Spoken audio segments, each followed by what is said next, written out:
Tem números sobre o setor de serviços e parece que a flechinha aponta para cima, embora não muito inclinada, né, Ju? Bom dia para você. Pois é. Bom dia para você, Megali, para Sheila, para Carlinha, bom dia para os nossos ouvintes. O setor de serviços, que é o setor mais importante da economia brasileira, o IBGE divulgou que o crescimento no mês de março foi de 0,3%. É um crescimento mais menor do que o crescimento do mês anterior, de fevereiro.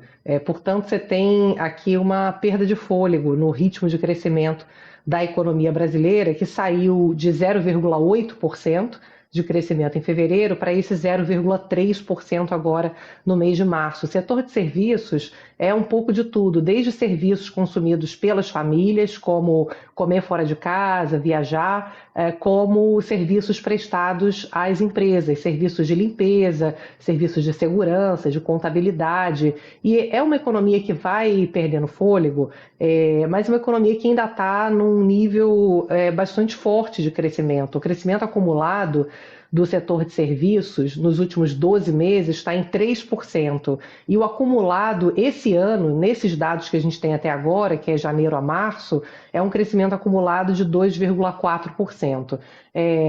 O setor de serviços ele cresce aqui principalmente nesse começo de ano, é sustentado por um bom momento do agronegócio, então toda a parte de transporte, caminhão, a parte de logística, ela sustenta aqui o crescimento do setor de serviços, mas os serviços prestados às famílias também, essa parte de viajar, de comer fora de casa, que ele pega muito aqui, restaurante e a parte de hotelaria, ele cresce aqui com força ainda no mês de março. O que é importante a gente entender o que está acontecendo na economia? Porque vocês lembram que no final do ano passado a gente falava que a economia estava perdendo fôlego, que os dados do mercado de trabalho estavam mostrando já um desaquecimento, que a geração de vagas estava diminuindo. O que aconteceu? Virou o ano. Esse começo de ano mudou a história. A economia ela deu aquela desacelerada no final do ano, mas agora no começo do ano os números do primeiro trimestre eles vieram fortes. Então a economia deu uma engasgada, né, mas depois ela pegou no tranco de novo.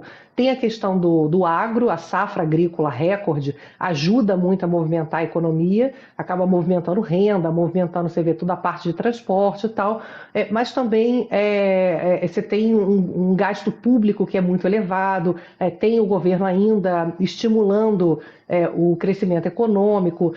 E o que é importante a gente entender por que essa discussão está forte no país? Porque é importante que a economia desacelere, ela vá crescendo num ritmo mais moderado para que a inflação caia também. Ontem o Banco Central disse que está vendo sinais de moderação no ritmo de crescimento econômico. No entanto, o próprio Banco Central fala que é uma economia que ainda está muito aquecida.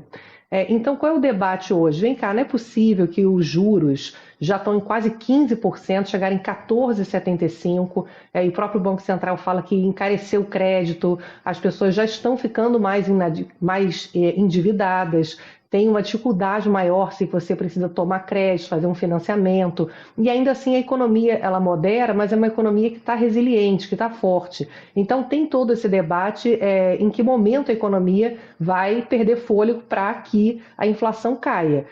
O Banco Central fala que o governo está ainda estimulando a questão do crédito consignado, que foi estimulado pelo governo, agora ampliando a oferta de crédito, que é bom um crédito mais barato, mas nesse momento que a inflação demora a cair, acaba preocupando. E o cenário internacional todo, Megali, ontem você até falava assim, a gente está na dúvida se é bom ou ruim para o Brasil, a China e os Estados Unidos fazerem acordo.